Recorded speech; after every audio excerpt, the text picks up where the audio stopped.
my experiential meaning of the Strength card in tarot. Now, I have 3 here. I'm going to be primarily talking about this one because this is the one that I've known the longest. And I've read with a Rider-Waite deck the longest. However, for 20-something years, I read mostly with the Morgan Greer. So these are the 2 images, and this is my favorite. Like, my absolute... I love this one. I love this one. And I will... I'll be sharing some interesting... Well, at least I think it's interesting. Experiential meanings of these cards. I did bring along with me Thoth, but I don't have the experience reading Thoth that I have Rider-Waite Morgan Greer. So I'm not going to be talking about this one yet. I think that when that time comes, I'm going to, I don't know if I'm going to do a separate series for this deck because there's some other stuff going on here. But honestly, the experiential meaning of the tarot cards, my series is about any tarot deck I've ever used, what these cards generally mean in real life, in the moment, in a reading for me over the course of many, many years. All right, so back to this one. And this card from this deck has mystified me for as long as I've been reading tarot. And because it never means what it means in the book. And let's be honest, right? If we go with A.E. Waite's Pictorial Key to the Tarot, that book is garbage. It's a little white book in like large book form, and he gives us nothing. And there's no way of learning how to read tarot with the little white book from a Rider-Waite Smith deck, even though you could start there. And I'm not really a big book person. I'm an experiential learner. So here we are. I don't know, I started rambling. Let's stop with the ramble. Okay. Strength. I typically see this card show up in readings when the person I'm reading for is having to compromise a lot. Like, compromise to the point where they're basically having to stifle their own needs. They're having to put their own needs on the back burner. They're having to keep their opinions to themselves.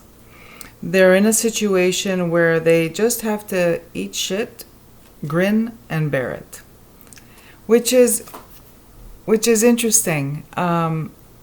It's the most frequent meaning that this card has, and when I've done readings for people. It's a card of compromise, but beyond compromise, it also has a bit of that martyrdom flavor, because often this will also show up for someone who gets a bit of a charge at being a martyr, a person who it's their identity. It's also the card of someone who is of service, and someone who has that, like, a really strong servant archetype in their makeup, in their personality makeup. It's the card that shows up when you're in a reading for someone who's having to endure a very uncomfortable situation, usually involving a relationship, family, and often it's a card that shows up for someone who is having to endure bullying in the workplace, someone who's having to endure having to do a lot of stuff they don't want to do. You know what I mean? Like, because they're an adult and they have to adult. It's the card that shows up for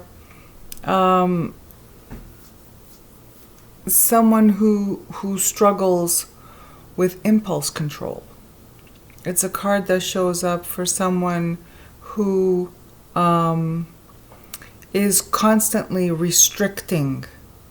They're constantly restricting themselves, whether it's physically, emotionally, mentally, someone who represses a lot, someone who has a really strong inner critic, someone who's very self-critical, someone who, self-critical, big time self-critical. This one shows up, which is funny. You look at this card and you think, Grace, this is like such a beautiful card. There's a lion, there's a maiden, there's the lemniscate at the top. The word strength usually comes up for situations that require strength, which are pretty much the situations that I've described. This card also shows up for people who are in power struggle relationships. It indicates, oh my gosh, this shows up a lot for people who are in relationships, whether they are personal relationships or business relationships, where they have no say. They have no say. They just have to do what they're told. It shows up a lot for people who are in the military, because again, the servant archetype, the service archetype. It shows up for people who are in healthcare, specifically nursing assistants, orderlies, nurses, LPNs, like the nursing, the frontline people. This card shows up for, because when you're a frontline healthcare worker, you have to keep your, well, if you're a professional, and I'm sorry, but this is where the instructor in me comes out. A professional keeps their own opinions to themselves, whether they're political, religious, whatever, and you just put on your nurse face and you go out there and you treat people with respect and dignity, regardless of how you feel about anything that's going on, who they are, what they've done. You know, you look after a patient with gunshot wounds who's bank robber who was shot up by the police, you know what I mean? Like, and you treat them like any other patient. So this card shows up for those people as well. Now, I think I covered everything for, it's also a card. You know how, especially with Rider-Waite. Rider-Waite is a very Catholic deck. Those of you who are pagan and like trigger warning, we're going to talk about those of you who had bad experiences with the church and whatever. Listen, me too, man. You know what I mean? But we have to talk about things. There's a lot of symbolism in this deck. It's very Catholic. This always makes me think of when I'm reading for someone who practices folk Catholicism, or even they don't have to be folk Catholic or whatever, but this is definitely one of the Madonnas in the deck, and this comes up for someone who is a devotee to the Madonna, Blessed Virgin, Mother Mary. It's a Mother Mary card. It's a saint card. It could be the card that shows up in your reading. If you're reading for yourself and you have a patron saint, it's a card that can show up for your patron saint. If your patron saint is a woman, although I have seen it come up for male saints as well. So It's one of those cards, and I think that's why it perplexes me. It's always perplexed me. Because when it shows up, my first thought is, oh, what's it mean here in this context? Because if I pull one card, like if I'm drawing one card for a question, and I draw this one, it's like, whoa, that's a whole lot of information. What part of it pertains to this situation I drew this card for? So I think now I've covered them all.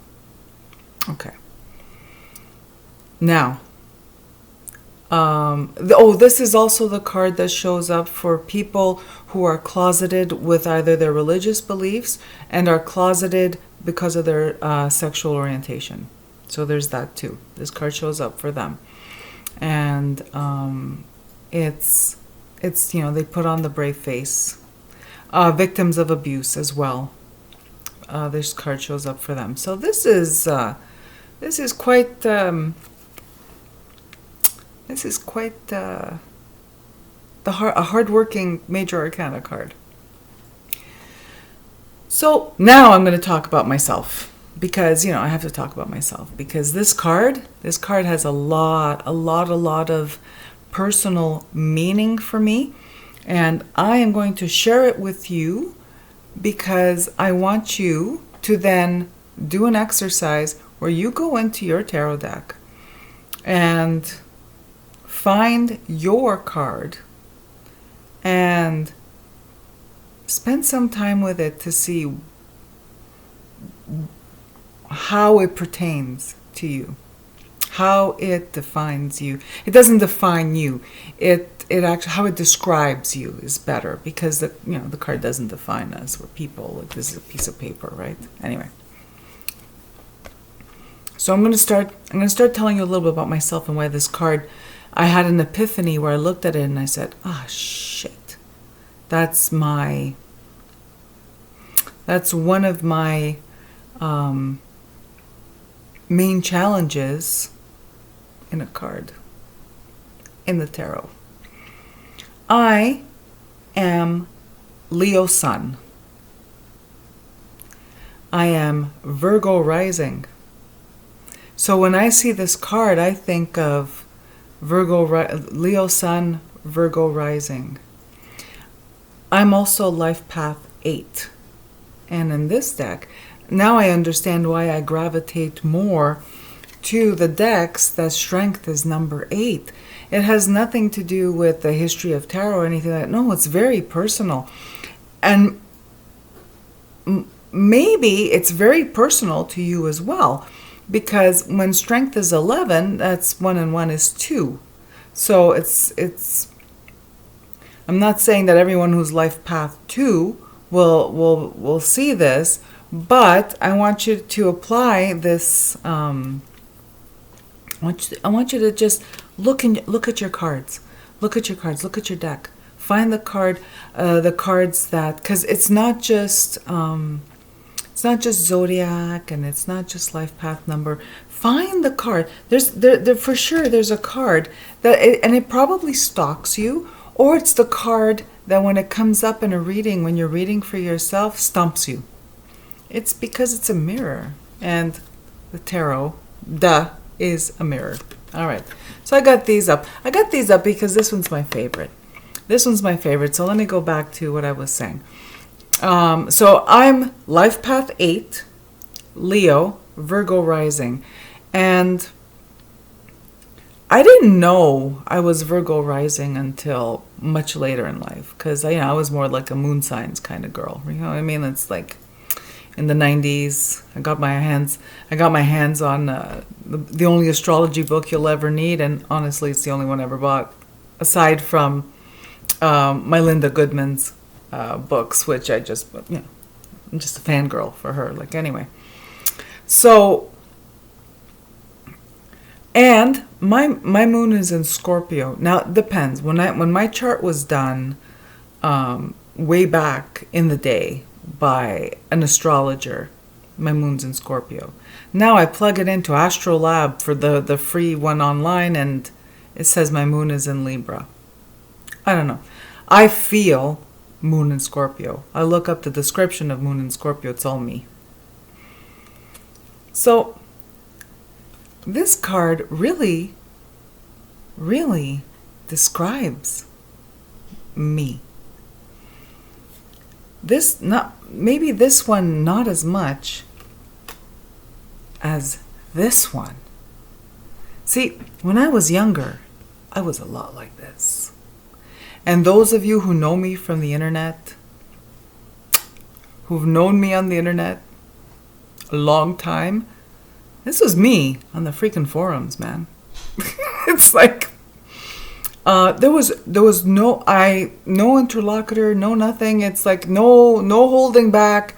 If I had something to say, especially about something I'm passionate about, like my spiritual practice and my heritage and all this stuff, this is me, man. This is me. As I've gotten older, and as you grow older, as you mature, as you grow older, you grow into your rising sign. I've become more her. You know, stop it already. Calm yourself down. Think before you roar. You don't have to say, oh, that's another. This is not just me. This applies to this card. You don't say what you know. Don't tell people everything you know. This card shows up in those situations as well. And this is like when I was growing up, oh my God, I used to really get under my skin. Man, I would stick in my craw when the elders around me would say, shh, don't tell people everything you know. Don't say everything you know. Keep it to yourself. You know, sia furba. And that means like, be, well, furba kind of means cunning. You know what I mean? But,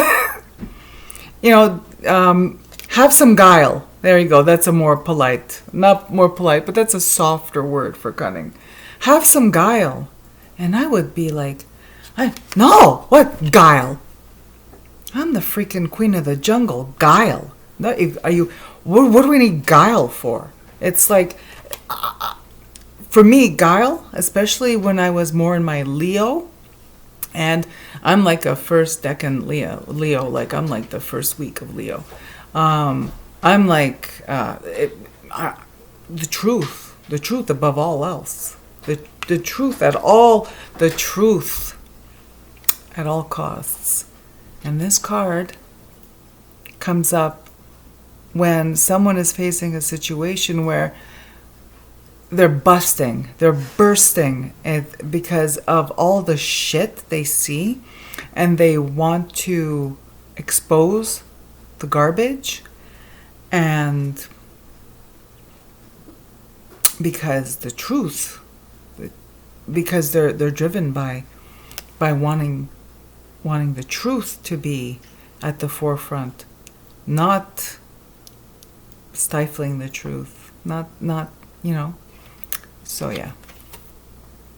So this was me. And as I'm getting older, I'm starting to understand the wisdom of the woman that says, whoa, easy, big fella. Just wait.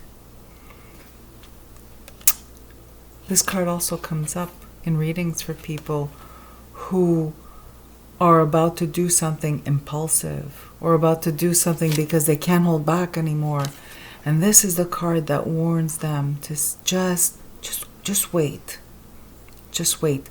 And I've seen this a lot in situations where they're dealing with duplicitous people, and they want to tell everyone that this person in their midst is duplicitous. And this is the warning that comes up and says, no, wait. They will reveal themselves. It's not up to you. It's not up to you. This is a situation that is not up to you to reveal them. Hang back. The duplicitous person, whatever shit they did, they will reveal themselves. And lastly, strength comes up when someone has been living too much in their head and not enough in their body. So this is the precursor of the Devil card. And, the Devil card comes up with, you know what? You need to come back down to earth. You need to live in your body. You need to be a human being with all that entails. With all the good, the bad, the ugly, but it's the visceral, it's the physical, it's the carnal. This is the precursor of that. This starts to show up as a warning when, so it's nice you live in your head. And it's nice that you have all these ideals. It's nice that you're a little bit of a Pollyanna, but I think you need to get your claws dirty and get in there and experience life. Experience life in the physical. And finally, if this card shows up, and again, I'm only talking about this imagery because this is what I have the most experience with, is for a magic practitioner or someone who's magically inclined, somebody who's witchy, someone who's into the occult. This card shows up for someone who spends a lot of time in books to say, hey, it's pretty impressive. How many books you read this year on witchcraft? 100? Wow. How many books have you read on folk magic and whatever your occult, on the occult? And nice. You read a lot of books. You're up here a lot. Fascinating. Let this go. Unleash this. Get into the world. Roll up your sleeves and start doing. And this can be I'm applying it to magic because this is what we talk about a lot in this sphere, what we're in, and it's my favorite subject. But this isn't anything. This is a card that says, okay, it's a major arcana. It's a major. There's some mastery here. But now you have to apply that mastery. Demonstrate the mastery, because we get the lion.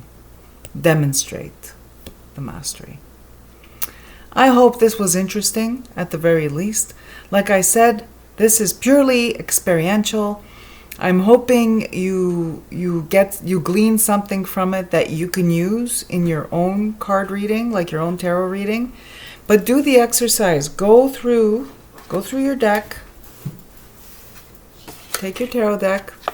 You could start by looking up the card, looking for the card that's of your zodiac sign.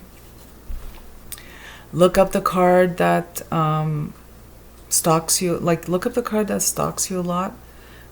Try to find a major though. Start with a major. Not a court card or anything like that, because it's not as vast. Find the major of your zodiac sign, or find the major that the imagery you look at it and just go through your major cards, because it'll pop out. The one that perplexes you the most is potentially the one that describes you the best. All right. That's it for me for this one. Thank you so much for tuning in, and I'm wishing you all a beautiful day. Bye-bye.